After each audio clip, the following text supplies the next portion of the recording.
The New York Knicks have one final roster spot remaining. And if you know anything about Tom Thibodeau, he'd likely want to fill that roster spot with a veteran who has experience in the NBA and understands his scheme and the games he's looking to run.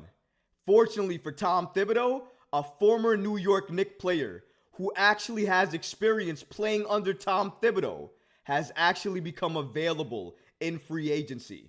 We're going to take a look at who this player is, what position they play, and if the New York Knicks would realistically add them to finish their roster. We're also going to look at the New York Knicks quietly making a move, releasing a player, and quickly signing another player. We're going to break down all of this and so much more today. Let's get started. Taj Gibson could make a New York Knicks return. Now, I know what you're thinking. Taj Gibson? Isn't he already retired? Hasn't he already reached the point where he should retire? Well, maybe so, but you know what? He doesn't want to retire. He's a free agent. He just spent last season with the Wizards. He has experience with Tom Thibodeau. He plays a position of need for the Knicks, backup power forward, and he has chemistry and relationships with many of the current Knicks players. So you may not like that I'm saying this, but it has a lot of realistic chances to happen. NBA power forward Taj Gibson, according to Sports Illustrated, has been eyed for a reunion with his former team, in this case, that being the New York Knicks. In case you've forgotten, Taj Gibson is 38 years old and he just became a free agent. He was playing with the Washington Wizards last season. He played 49 games for the Wizards. He averaged 3.4 points and 1.9 rebounds in 9.8 minutes per game, shooting 52% from the field. I'm going to hone in on that 9.8 minutes per game that he played for the Wizards.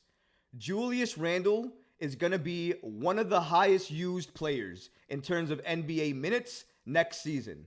He's always up there for the New York Knicks when he's playing under Tom Thibodeau. We already know that. So because of that, that means there's going to be limited minutes to go around at the backup position. One of the main reasons Obi Toppin was traded was because he wasn't going to get significant playing time playing behind Julius Randle.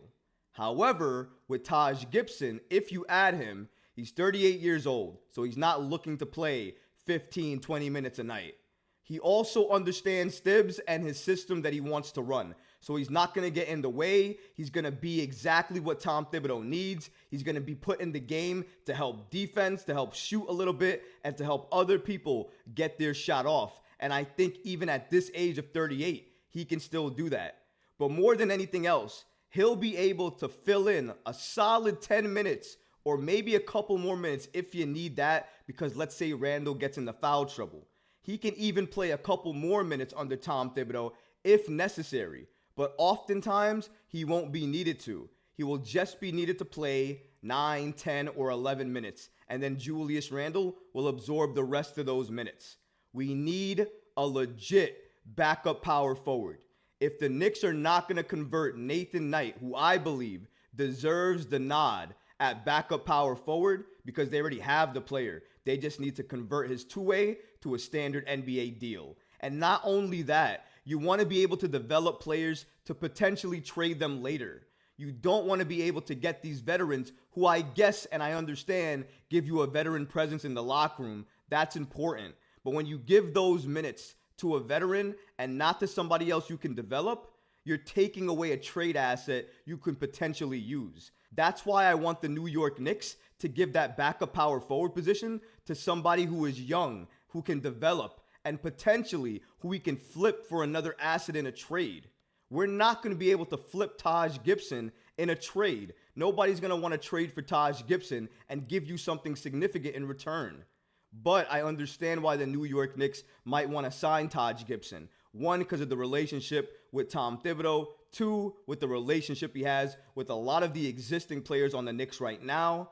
Three, he fits a position of need. He's not going to be needed to play that many minutes anyways. So about 10 minutes a night, which is basically what he averaged for the Wizards last season, is perfect for him, perfect for the Knicks, and it allows Julius Randle to still take the bulk of those power forward minutes without anybody having any complaints or issues. According to SNY's Ian Begley, the 14-year veteran Gibson will at least get consideration to be signed by the Knicks if the team wants to add someone with good impact in the locker room.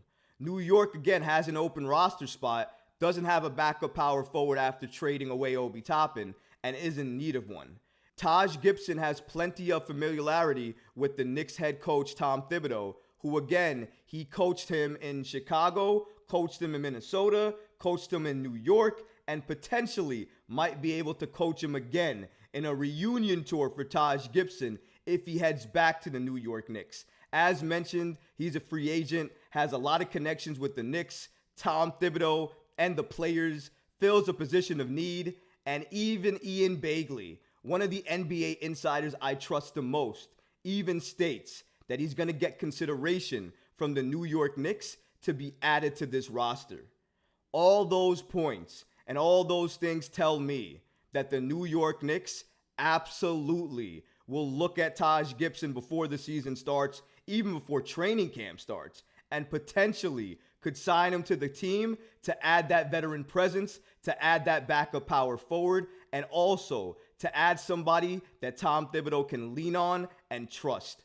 You may not like the move, but if you look at it, it checks boxes, it makes sense, the relationships and the connections are there. The only thing we're waiting on now is the news that the New York Knicks have signed Taj Gibson to that final roster spot. But until then, we'll keep our ears on the ground waiting for that news to drop. If you weren't paying attention, you might have missed it. The New York Knicks actually released one player they had and immediately signed another player that they used to have. If you take a look here, the New York Knicks have released Obadiah Noel, according to the NBA.com's official transactions log. The move was expected according to Hoops Hype. Noel was signed to an Exhibit 10 contract, which means he'll earn a bonus if he spends at least 60 days with the Westchester Knicks. This just confirms to me that if your name is Obi, Obadiah, or any form of Obi, your future with the New York Knicks will not last very long. Shout out to Obadiah Noel. I didn't even see you play. I'm sure you would have been a good piece for the New York Knicks. Unfortunately, you're not with the Knicks now. They released you, but don't get too upset because as soon as they released you, they brought back a familiar face, and if you were watching Summer League, you understand why they brought him back. The New York Knicks, according to the New York Post, are signing Charlie Brown Jr. to an Exhibit 10 deal.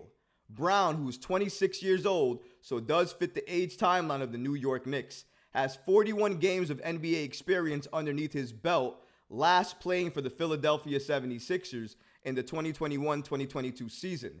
He played for the Knicks in Summer League and made enough of an impression to land a training camp invitation to the tune of 19.8 points and 6.3 rebounds, both good for second among the Vegas group. So Charlie Brown Jr. definitely showed out with the Knicks Summer League. He was one of the key prospects to watch, and I'm sure many New York Knicks fans remember him if you watch Summer League. I heard a lot of fans actually clamoring for the New York Knicks to potentially add him to the roster for next season, or at least let him compete for a roster spot, because they loved and they really appreciated the hustle and the play that he gave the New York Knicks. So that was very interesting to see. But I thought it was very funny that another Obi was released in Obadiah Noel. And again, he had an Exhibit 10 contract. And as soon as he was released, another favorite for the New York Knicks, they signed Charlie Brown Jr. to that same contract of an Exhibit 10 deal.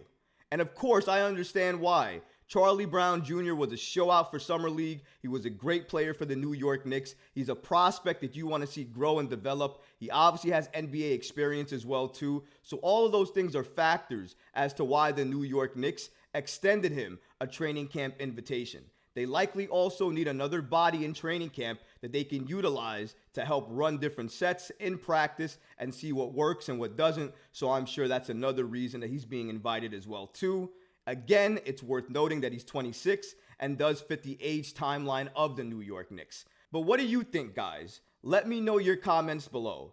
Do you like Obadiah Noel being released and in his place the New York Knicks signing Charlie Brown Jr.? Or do you think Obadiah Noel should have been given a little bit more time and opportunity to showcase what he can do?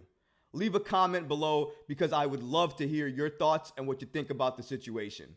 But nonetheless, the New York Knicks did make a quiet signing and a quiet release in regards to two players. I understand the move, and in my opinion, I have a lot of faith in Charlie Brown Jr. I think he can be a very good player in the NBA. It all matters and depends on how often he's used, what is run for him, and what he's able to do with the opportunities given.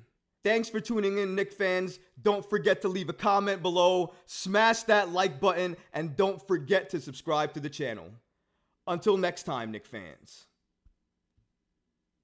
Peace.